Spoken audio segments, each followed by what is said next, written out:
Maintenant, on passe à l'exercice numéro 2. Donc, première question, donner la définition d'un nombre premier, du vecteur égaux, l'ensemble n. Deuxième question, soit a et b de nombres réels non nuls, on considère l'expression, montrer que h égale, calculer h pour a et b, et créer le résultat trouvé sous forme d'écriture scientifique. Donc, pour l'exercice numéro 2, voilà l'exercice. Donc, pour la première question, les définitions. Donc, ça, c'est une question de cours. Tout simplement, il faut réviser le cours. Donc, un nombre premier, c'est un nombre qui admet deux diviseurs, seulement deux diviseurs, c'est 1 et lui-même. Deux vecteurs égaux, on dit que deux vecteurs sont égaux s'ils ont même direction, même sens et même norme. L'ensemble n, c'est l'ensemble des nombres antinaturels et on écrit n égale à 0, 1, 2, 3, 4, 5, 6, 7 jusqu'à l'infini. Donc c'est pour la question numéro 1. Maintenant pour la question numéro 2. Pour la question numéro 2, soit a et b de nombres réels non nuls, on considère l'expression h égale a à la puissance moins 3 fois b à la puissance moins 5 sur a à la puissance 11 fois b à la puissance 8. Première question, c'est montrer que h égale à a puissance 4 fois b puissance moins 13. Donc, pour montrer que h égale, donc tout simplement, on commence par l'expression de h.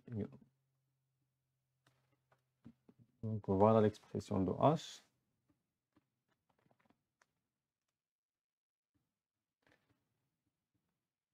Et je vais appliquer les propriétés du corps sur h. Donc, a à la puissance moins 3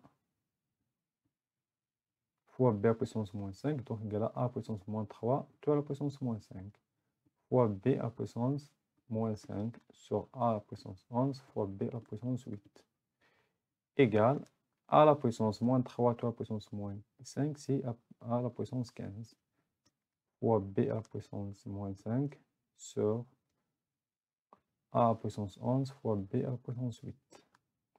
Ça veut dire c'est a à la puissance 15 sur a à la puissance 11 fois b à la puissance moins 5 sur b à la puissance 8.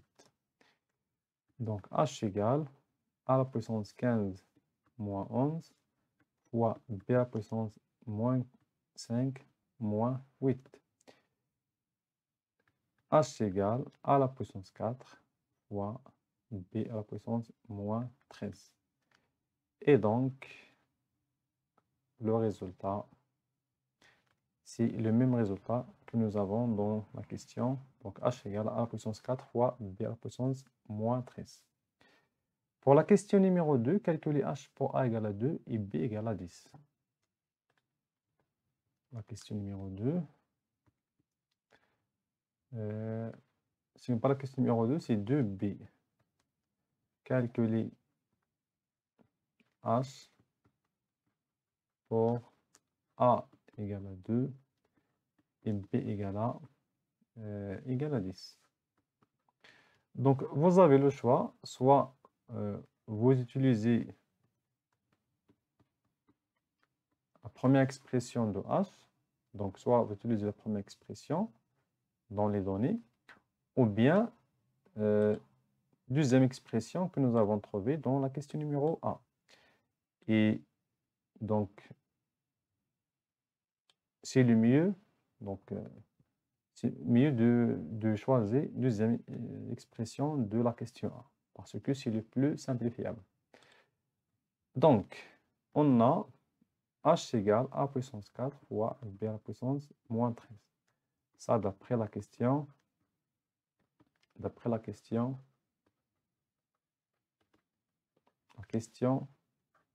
1a.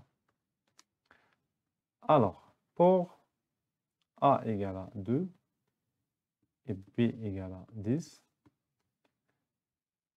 on a h égale à Donc, donc je vais remplacer A par 2. Donc, 2 à la puissance 4 fois B, c'est 10 à la puissance moins 13.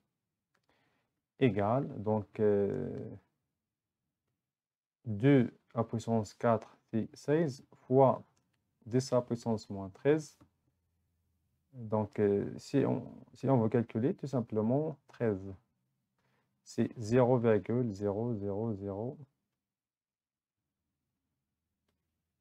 1, 2, 3, 4, 5, 6, 7, 8, 9, 10, 11, 12, 13. Donc ça, c'est 13 0. 1, 2, 3, 4, 5, 6, 7, 8, 9, 10, 11, 12, 13 et 16. Donc, on a ici 16. Donc ça, il faut tout simplement supprimer de 0. Donc, combien c'est 1, 2, 3, 4, 5, 6, 7, 8, 9, 11, 12, 13. Donc, fois 1. C'est ça. Donc, voilà pour calculer. Donc, vous avez le choix, soit trouver ici 16 fois 13 à la puissance moins 13, ou bien donc ce résultat-là.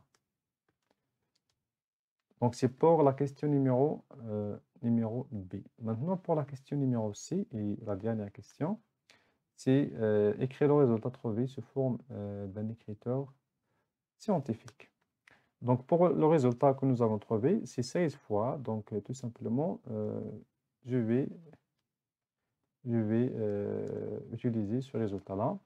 On a H égale à 16 fois 10 à la puissance moins 13. Donc, H égale 1,6 fois 10 fois 10 à la puissance moins 13. Et voilà, donc c'est 1,6 fois 10 à la puissance moins 12. Donc, le critère scientifique de H, c'est 1,6. Donc, c'est 1,6 fois 10 à la puissance moins 11.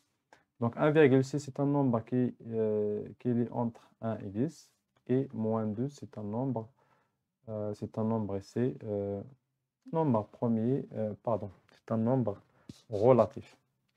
Donc, هذا بالنسبة le devoir, deuxième exercice.